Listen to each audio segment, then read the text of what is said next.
Abran sus Biblias, por favor, y vamos juntos a la carta a los Romanos y ve ahí al capítulo 8 de Romanos.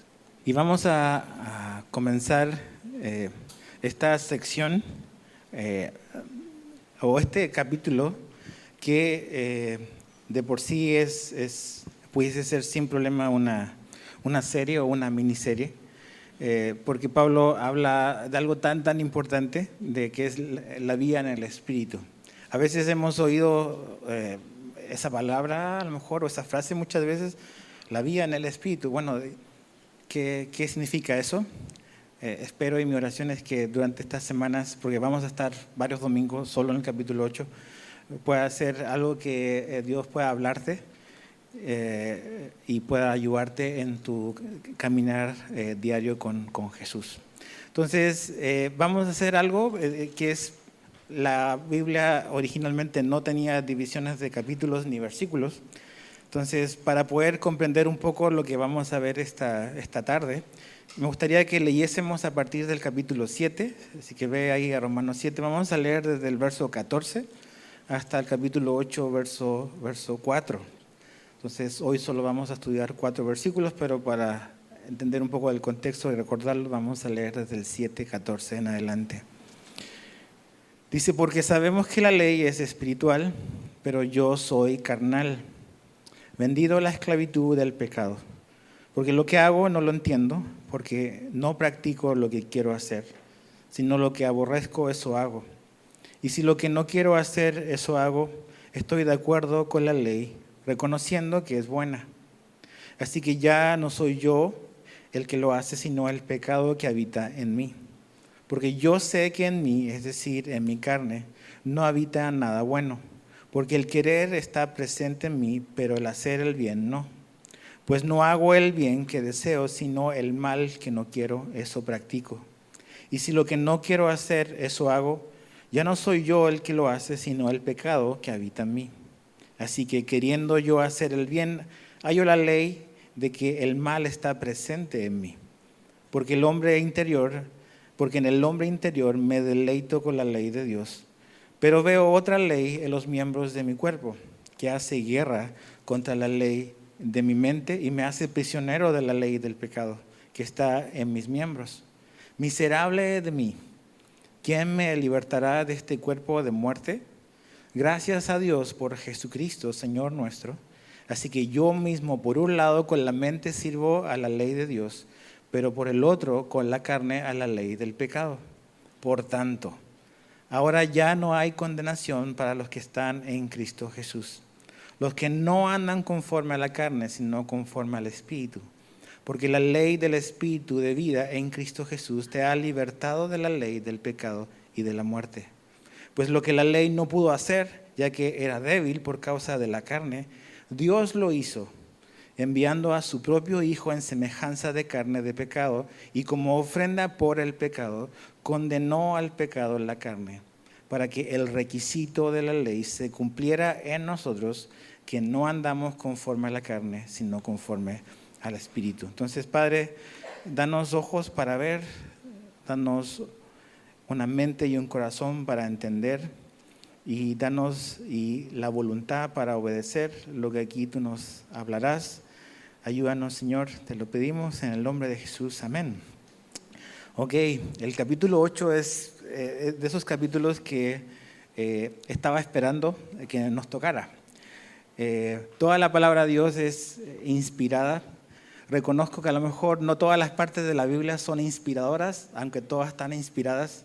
Creo que esta es una porción muy inspiradora para el cristiano, porque nos habla de algo que cada creyente enfrenta día tras día, que es básicamente cómo vamos a vivir nuestra vida cristiana.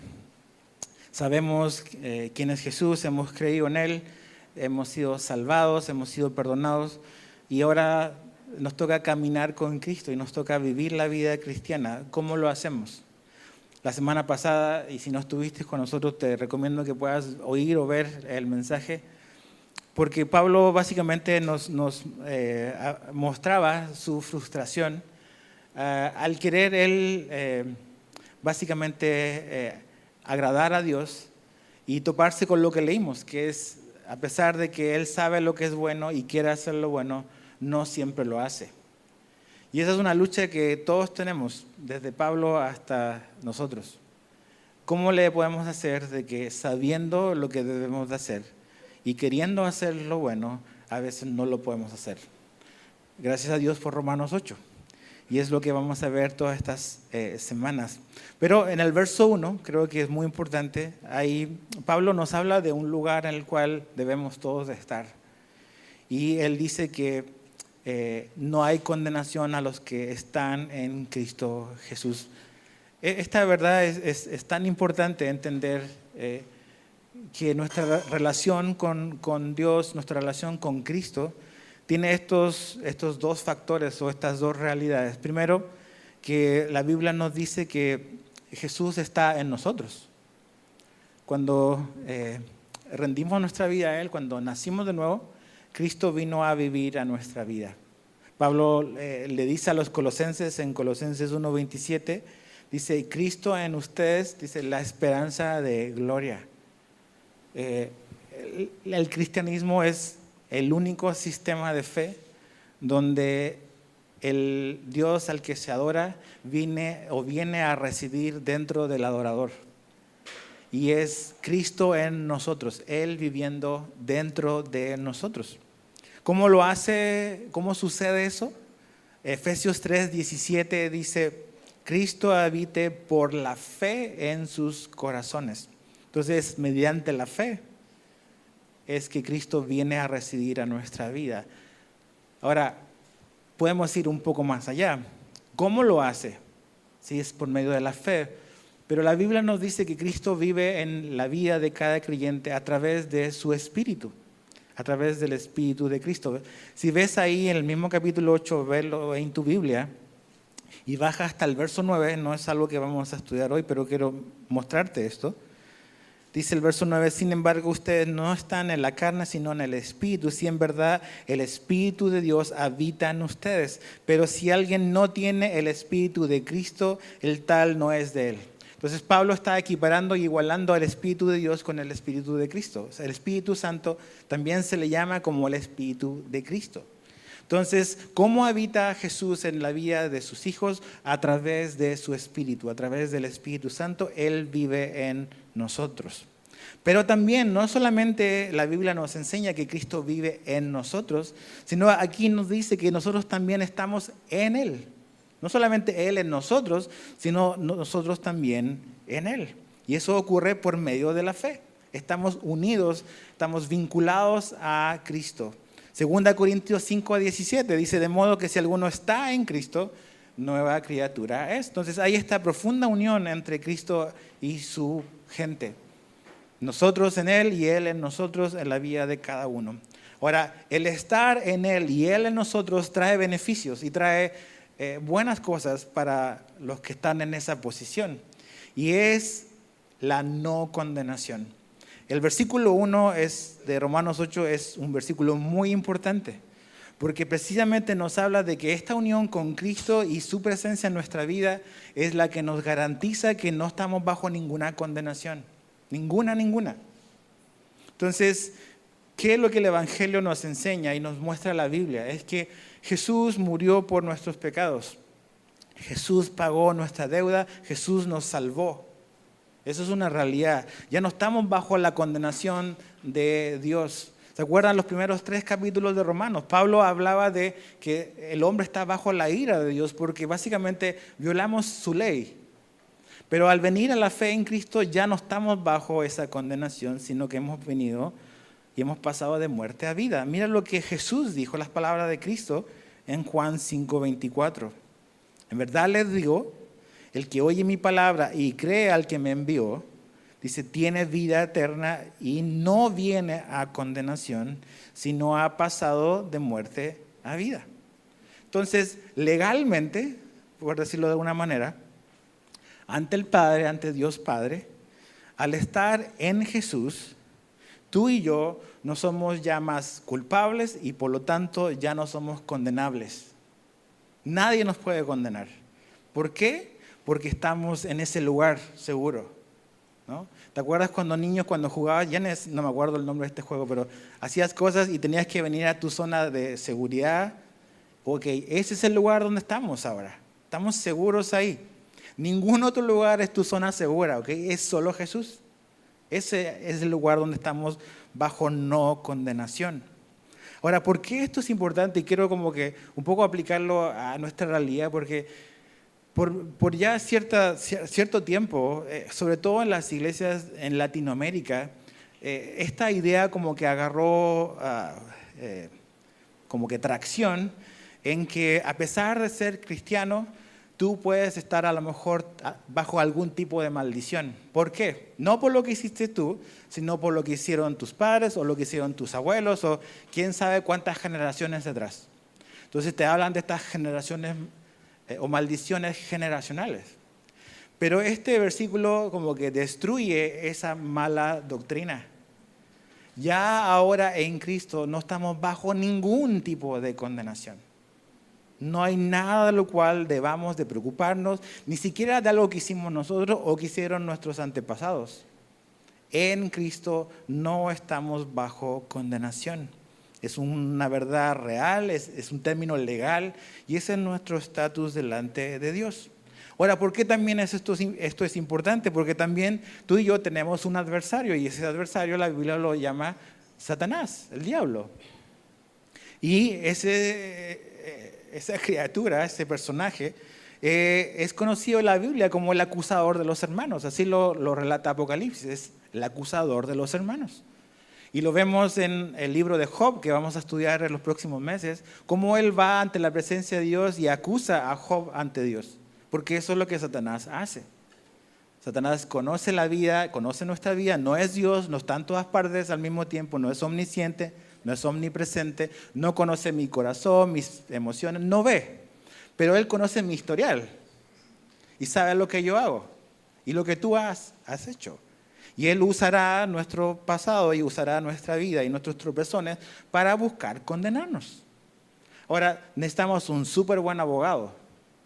Y Juan nos dice en 1 Juan 2, verso 1, que Jesús es nuestro abogado, que Él nos defiende. Y cada vez que Satanás quiere acusarnos, Jesús nos defiende y nos dice, no, Él es inocente, Él no es culpable. Ya ese pecado ya fue pagado. Entonces, Dios no castiga el mismo pecado dos veces. Ya fue castigado en la cruz de Cristo. Entonces, no estamos bajo condenación, ¿ok? Pero este versículo está, capítulo 8, verso 1, está después de ¿qué? Del 7, 20 y tantos. Eso quiere decir, y creo que es muy importante, porque hay otro tipo de condenación también en la que a veces caemos y podemos estar. Y tiene que ver con la condenación que viene a nuestra vida por la frustración de no dar el ancho en nuestra vida espiritual. Es lo que es su frustración del capítulo 7.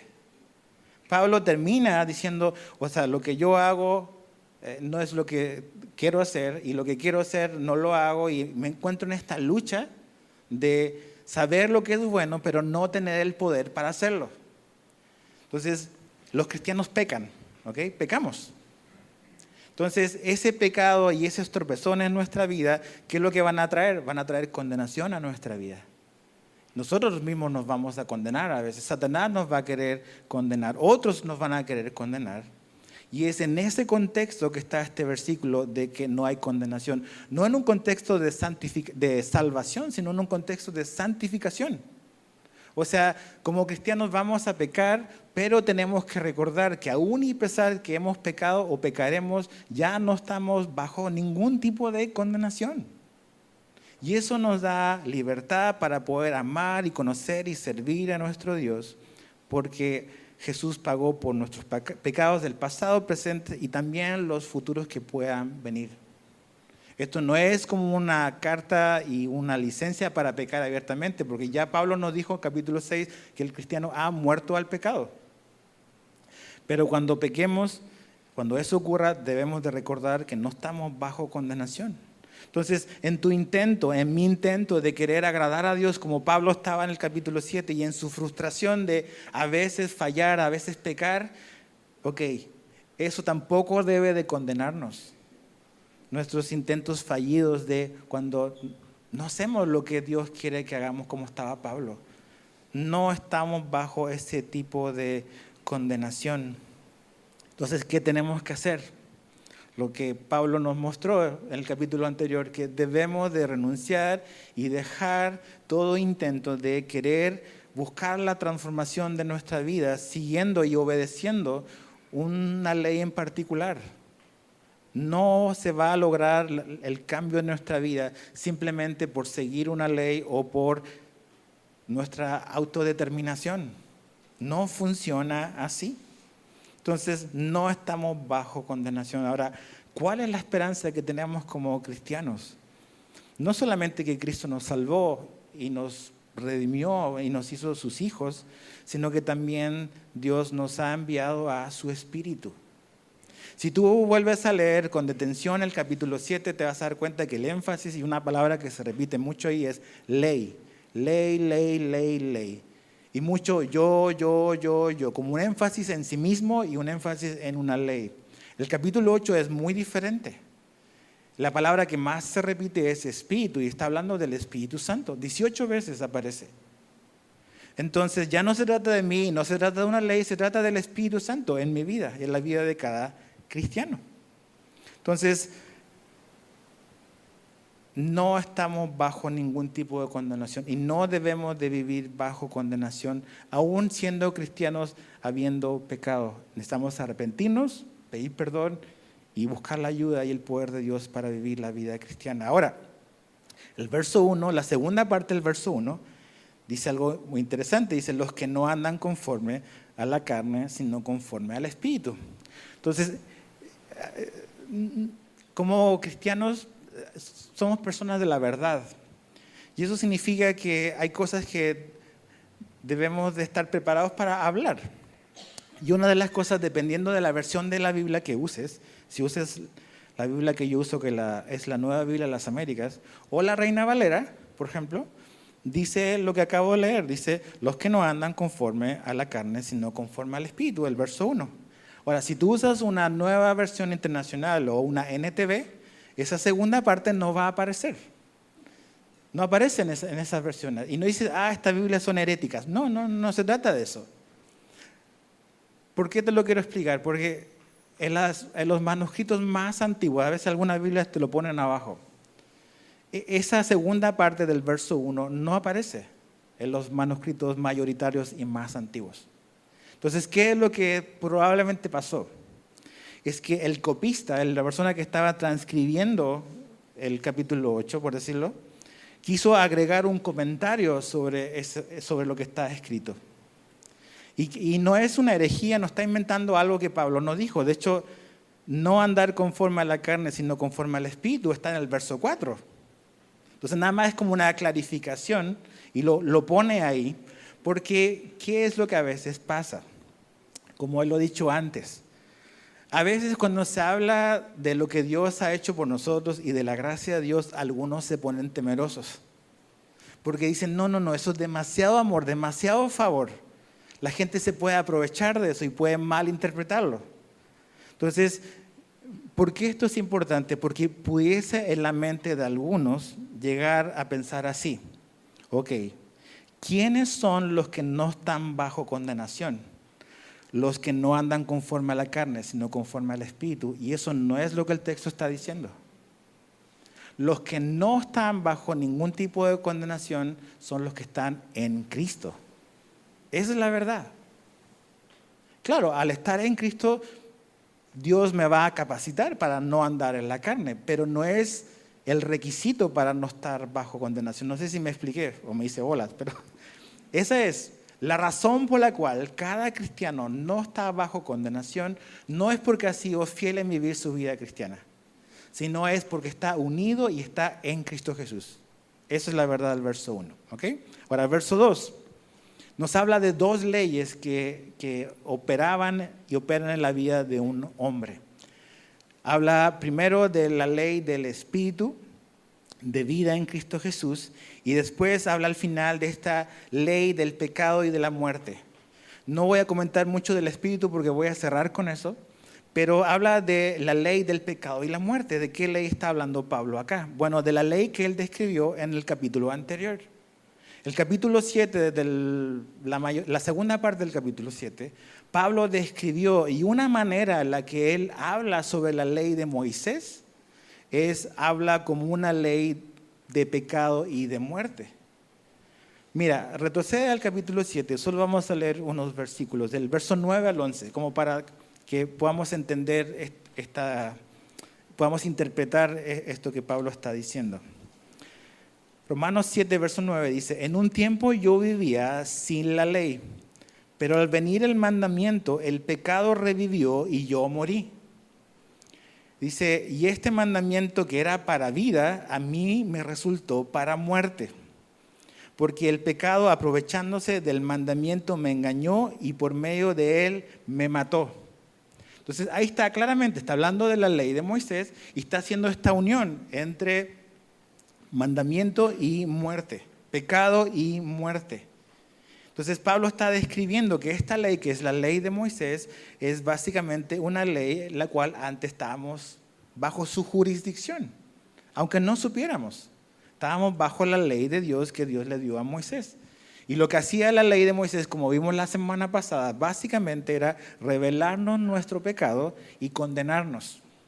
Ese era el propósito. Era básicamente como un espejo que nos muestra nuestra realidad, muestra nuestras deficiencias, nuestras imperfecciones, el espejo, pero el espejo no puede lavar mi cara. ¿Ok? Solamente me revela quién yo soy. Y eso hacía la ley. Mostraba mi pecado, me condenaba a muerte, porque estoy separado de Dios por no obedecer sus mandamientos. Ese es el vínculo, por eso es la ley de pecado y de muerte. No está diciendo que es mala, él clarifica que es buena, y es buena ¿por qué? Porque cumple su propósito. Como Pablo escribió a los Gálatas, la ley de Moisés nos muestra nuestra realidad y nos prepara para buscar ayuda en Jesucristo. Para eso Dios la dio. Entonces quiero que vayas conmigo hacia tu derecha, a Gálatas precisamente. Nada más quiero leerte una parte. Gálatas capítulo 3, por favor. De hecho, Gálatas es un buen compañero de ruta de la carta a los romanos. Entonces, es bueno como que poder leerlo para leerlo a lo mejor en tu tiempo personal y poder tener como que un complemento de lo que Pablo está hablando en Romanos. Voy a leer capítulo 3, verso 1 en adelante. Dice, oh Gálatas insensatos, ¿okay? Pablo está enojado. ¿Quién los ha fascinado a ustedes ante cuyos ojos Jesucristo fue presentado públicamente como crucificado? Esto es lo único que quiero averiguar de ustedes. Es como que, a ver, díganme la neta, ¿no? ¿Recibieron al Espíritu por las obras de la ley o por el oír con fe? ¿Tan insensatos son?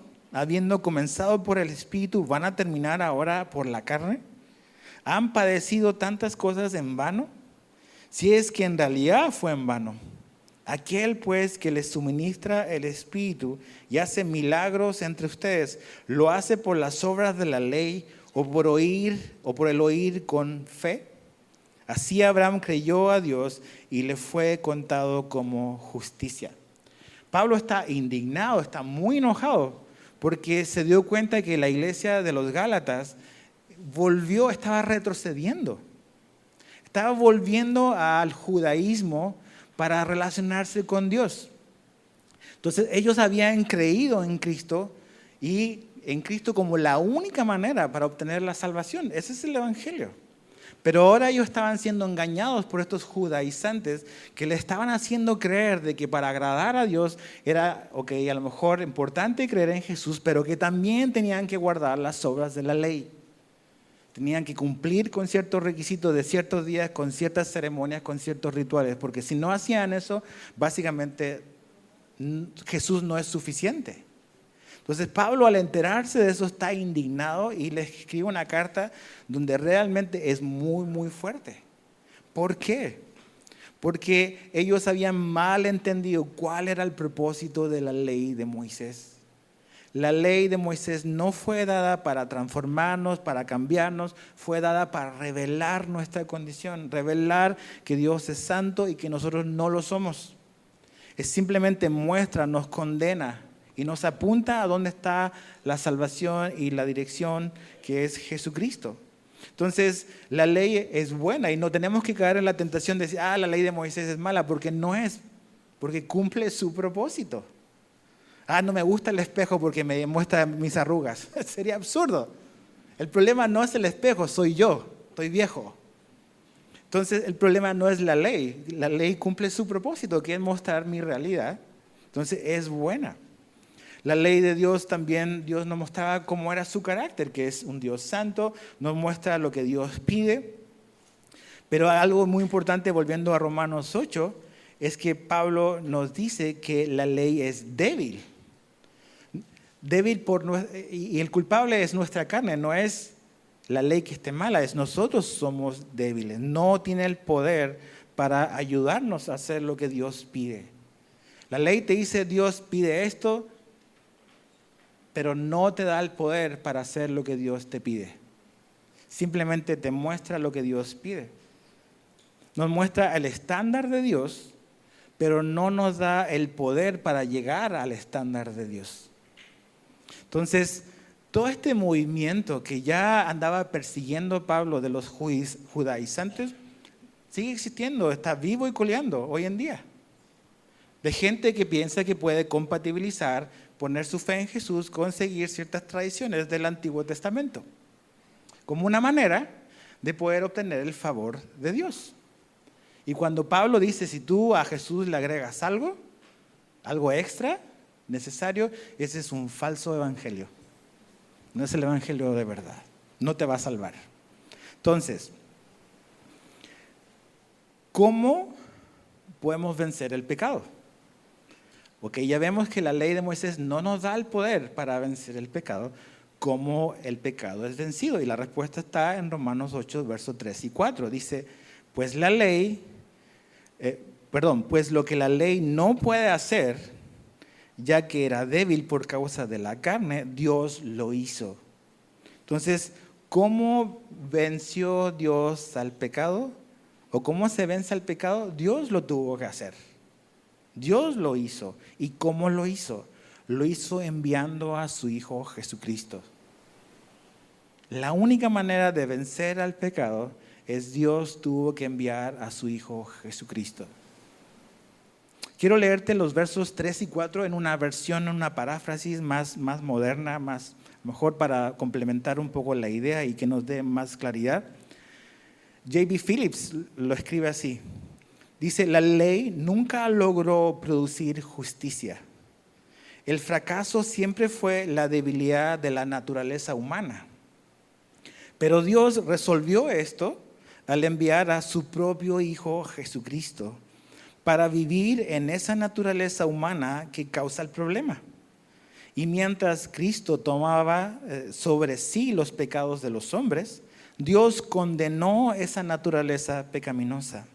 Así somos capaces de cumplir con los requisitos de la ley, siempre y cuando ya no vivamos según los dictados de nuestra naturaleza pecaminosa, sino en obediencia a las indicaciones del Espíritu.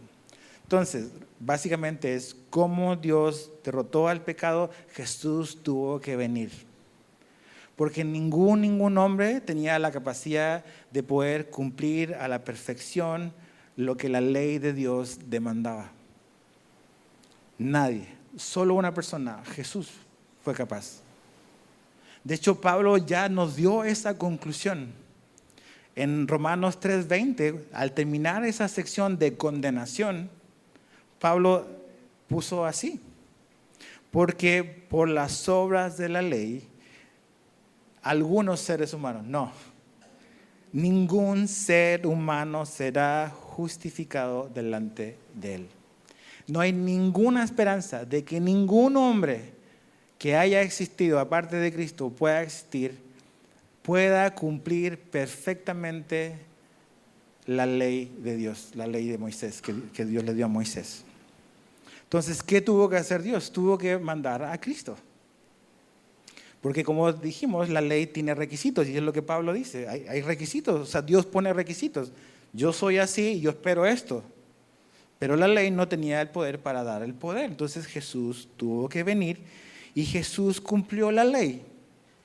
Y aquí donde entra importante el verso 1. ¿Qué es lo que veíamos en el verso 1? Que Cristo está en nosotros y nosotros estamos en Él. Entonces, al haber esa relación, cuando Cristo cumplió la ley, tú también la cumpliste y yo la cumplí. Él nos representó. De hecho, si te fijas bien, es muy importante el verso 4. Fíjate el verso 4. Para que el requisito de la ley se cumpliera, dice, ¿por nosotros? No. Dice, en nosotros. Entonces, el requisito de la ley no podíamos cumplirlo nosotros. No podíamos cumplir toda la ley de Dios. Es imposible que un hombre la pudiese cumplir. Pero se cumplió en nosotros porque ¿quién está en nosotros? Cristo está en nosotros y nosotros estamos en Él. Y Él es nuestro representante. Él vivió en nuestro lugar. Y al poner nuestra fe en Él, esto es lo que ocurre. El Padre, piensa en esto. Si tú estás en Cristo, el Padre te ve a ti como si siempre hubieses obedecido todos sus mandamientos. Así. Porque tú estás en Él y Él está en ti. Y Él cumplió toda la ley de Dios. El Padre te ve a ti como si tú hubieses obedecido todos sus mandamientos siempre. Porque es la única manera de poder entrar al cielo. Entonces, ¿qué es lo que ocurrió en la cruz? A veces decimos, Cristo murió por mis pecados. Y sí. Entonces, en la cruz hubo un intercambio.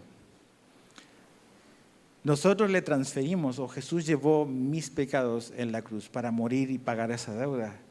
Pero también hubo una transferencia de allá para acá. Y es lo que la Biblia dice, que Jesús nos transfirió, o Dios nos transfiere la justicia de Cristo a nuestro favor. Entonces Dios ahora nos ve, al ver a Cristo nosotros, nos ve como personas justas. Que siempre, o sea, Dios te ve como si siempre hubieses obedecido. Nada más piensa eso el resto de la semana. O sea, ¿cuál es, y no me vayas a malinterpretar, cuál es nuestro afán a veces de querer demostrarle a Dios algo? No, yo sí te voy a demostrar de que yo sí puedo obedecer. Si Dios ya te ve como ya obedeciste. ¿Y por qué te ve así? ¿Porque obedeciste? No. Porque estás parado en Cristo Jesús. Es el lugar donde estás. ¿Y quién está en ti? Entonces ya no estamos batallando para obtener el favor de Dios. Ya tenemos el favor de Dios. Entonces ahora vivamos la vida cristiana. Porque ya tenemos su favor. Entonces, estos requisitos los cumplió Cristo y al estar en Él se cumplieron en nosotros.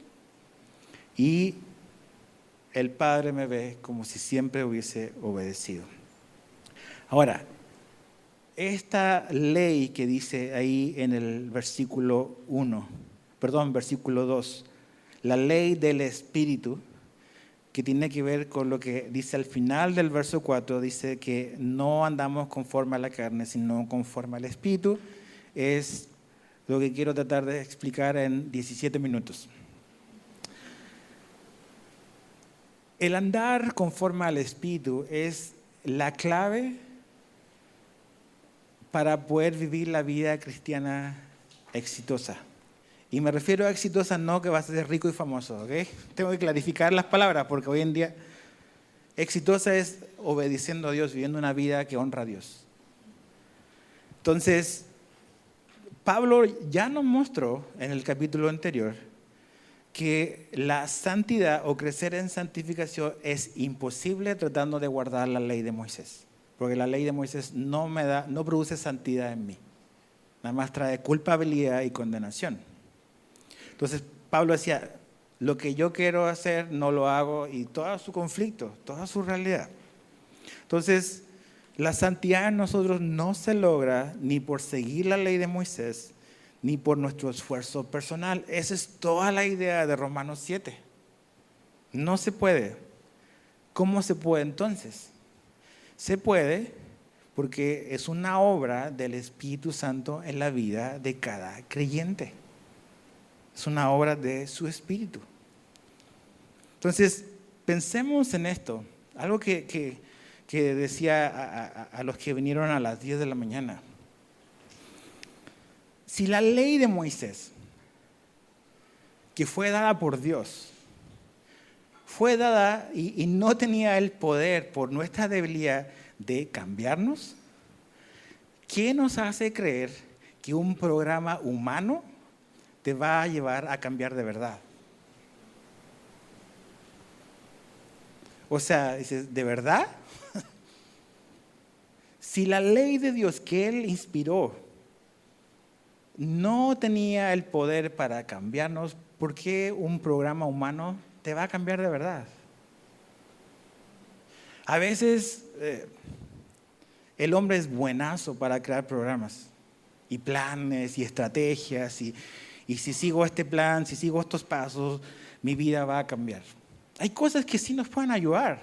No es que, Dios nos dio sabiduría, nos dio mente, nos dio capacidades para edificarnos unos a otros. Pero el tipo de cambio que la Biblia habla, de un cambio de verdad, de una nueva criatura, es imposible por ningún plan humano. Ni siquiera la ley de Dios era capaz y podía, por nuestra debilidad, transformarnos. Entonces, ¿cuál es nuestra esperanza? La ley del Espíritu. La ley del Espíritu. A veces cuando ciertos cristianos empiezan a hablar de que ya no estamos bajo la ley, también se ponen nerviosos. Porque ellos oyen, dicen, ok, ese está diciendo que ya no está bajo ninguna ley, que básicamente puede hacer lo que quiere. Y no es lo que la Biblia nos está diciendo.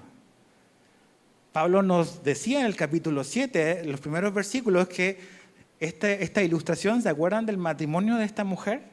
Que estaba unido a este hombre y la única manera de zafarse de ese matrimonio tenía que morir. ¿Ok?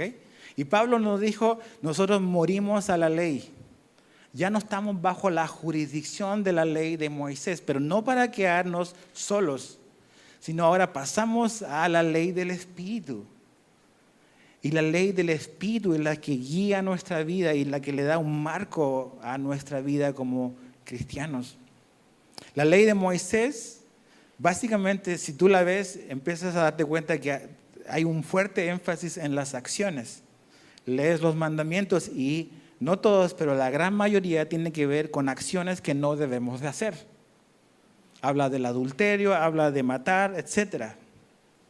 En eso se enfatizaba la ley de Moisés, pero la ley del Espíritu, que es la ley del Nuevo Testamento, la ley de Cristo, no solamente se enfoca en una acción, se enfoca en actitudes, se enfoca en intenciones.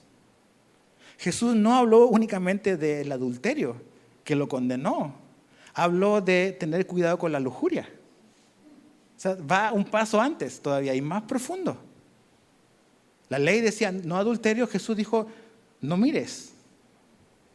Ok, la ley de Moisés decía, no vas a matar. Jesús dijo, aguas con enojarte y odiar a tu prójimo. Eres tan culpable como el que mata. Entonces, esta idea de que la ley del Espíritu es algo como relajado, informal, así medio raro, medio místico y extraño, no, la ley del Espíritu es algo mucho más profundo que la ley de Moisés. El cristiano no está en libertinaje, está bajo la ley del Espíritu. Entonces, si la ley de Moisés era imposible, ¿cómo nos va a ir con la ley del Espíritu? Entonces, ¿cómo podemos hacerlo? Necesitamos al Espíritu. Necesitamos al Espíritu de Dios para producir en nosotros y llevarnos a vivir esa vida que es imposible vivir sin su ayuda. Si alguien, y este es el cristianismo a veces que algunos cristianos están viviendo. La vida cristiana se puede intentar de diferentes maneras. Generalmente la mayoría o muchos dicen, ok, ya Jesús me salvó, pagó por mis pecados, ahora yo voy a tratar de ser una mejor persona. Y voy a tratar ahora de seguir el ejemplo de Cristo. Ok, dale, sigue el ejemplo de Cristo, trata de imitarlo. No solamente en sus acciones, también en sus motivaciones. Ok, dices, no, pues ya, me rindo.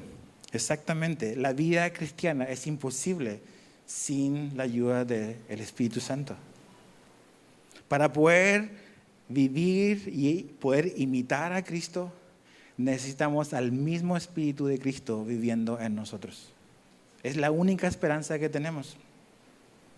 Leía y escuchaba a un escritor cristiano que él hablaba sobre una pieza musical, no recuerdo el nombre, pero es una pieza de Bach, que es considerada una de las piezas más complejas que han sido creadas.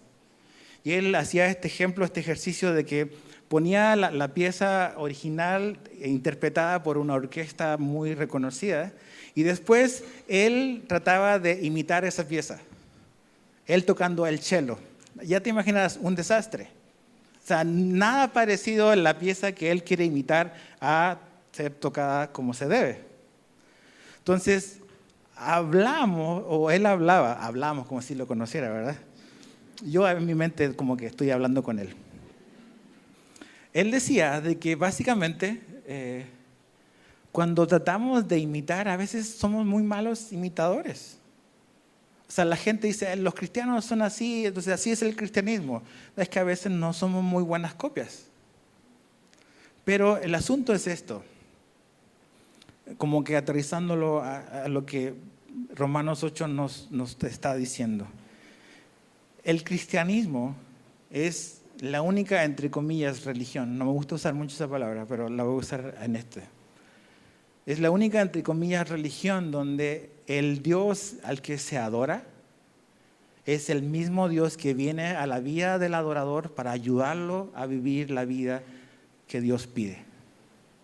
Todas las otras religiones se trata de un esfuerzo personal, de tratar de ganarte la salvación, de tratar de ganarte el cielo, de tratar de hacer esto. Pero el cristianismo es el único sistema de fe donde el Dios al que se adora viene a la vida de su adorador y lo empodera y lo llena y lo habita para ayudarlo a vivir la vida que él pide. Es como si Bach viniese y le empezara a enseñar a este hombre, así se toca esta pieza. Así, pon aquí, yo te voy a ayudar, te voy a instruir. Ok, en el cristiano es lo mismo. Dios nos modela y nos muestra el camino de Cristo, pero Cristo viene a vivir dentro de nosotros. La esperanza de gloria. Cristo en ustedes, dice Pablo a los colosenses. Entonces es Cristo el que te va a ayudar y el Espíritu de Cristo en nosotros es el que nos va a ayudar a vivir esta vida que en nuestras fuerzas y simplemente como autodeterminación y autopropósito no vamos a poder. Entonces, tienes que rendirte a eso.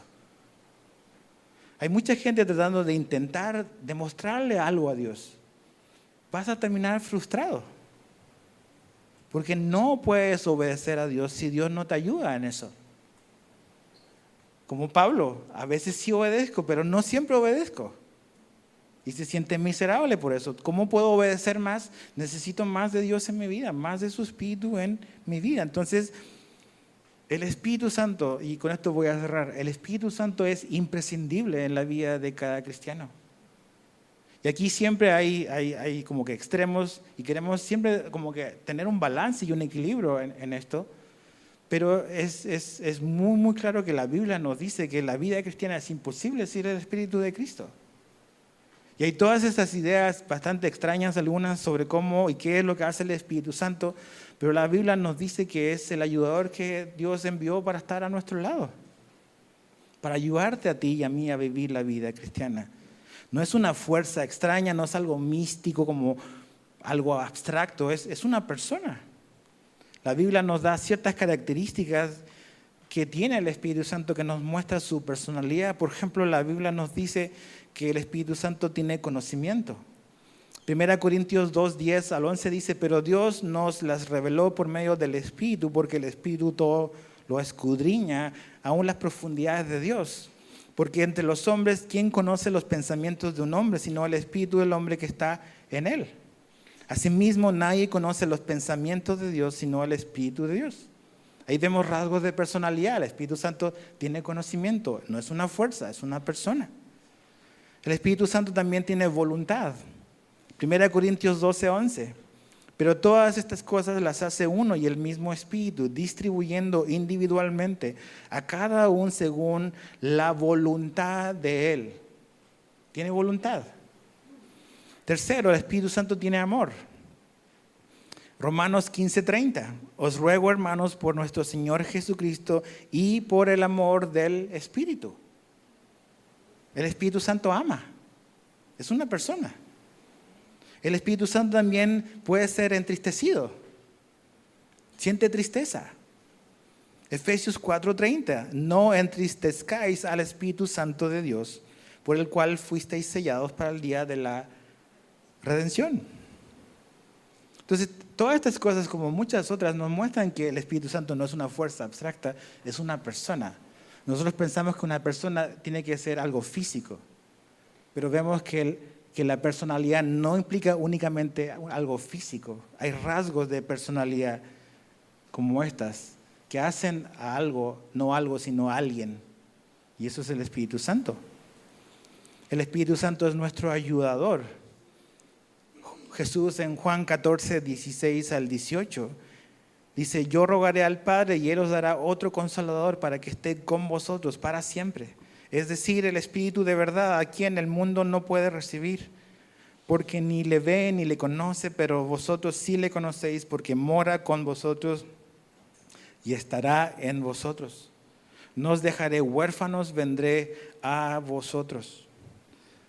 Cuando habla y usa la palabra consolador, la palabra quiere decir paracletos, y es alguien que fue enviado a tu lado para ayudarte. Es un ayudador personal. Está al lado de cada creyente, está en la vida de cada creyente y quiere estar en la vida y sobre la vida de cada cristiano. Hoy en día está de moda todo este rollo de la inteligencia artificial y todo lo preguntamos ahí. Pero realmente lo que Dios nos da en su espíritu es inteligencia espiritual. Es la verdad de Dios aplicada a cualquier situación en tu vida. No hay ninguna ley, sería imposible crear una ley que se ponga en cada situación individual de 8 billones de personas. Pero el Espíritu Santo viene y en cada situación de esas potencialmente 8 billones de personas siempre te va a guiar a la verdad. Es personalizada la cosa. Lo necesitamos. Es el ayudador. Pero muchas veces nos encontramos en la vida miserable de Romanos 7, miserable de mí. Viviendo o intentando vivir la vida cristiana nada más en mi esfuerzo personal. En yo puedo hacer esto, me voy a esforzar, le voy a demostrar a Dios. Confiando en nuestra voluntad nada más. Y no pidiendo ayuda a Dios, que Él nos guíe, que Él nos dé poder para hacer su voluntad. Jesús habla de que, ahí en Juan 14, de que Él va a estar siempre con nosotros, siempre. Cuando tú seas anciano, seas un adulto o seas un adolescente, donde quiera que estés, si eres un cristiano, tienes al ayudador contigo. No estás obligado a caer en esa tentación, no estás obligado a sucumbir ante la presión, no estás solo. A veces hoy pagamos para que alguien nos oiga, no tenemos que pagarle a Dios. Él está con nosotros, Él está en ti. ¿Entendemos eso? ¿Estamos viviendo entendiendo eso o no?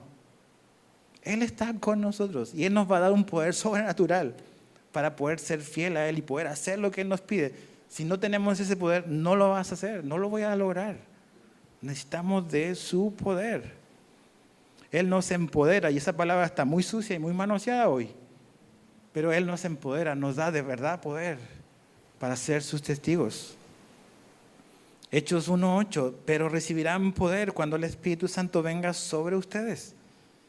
Y serán mis testigos en Jerusalén, en toda Judea, Samaria y hasta los confines de la tierra.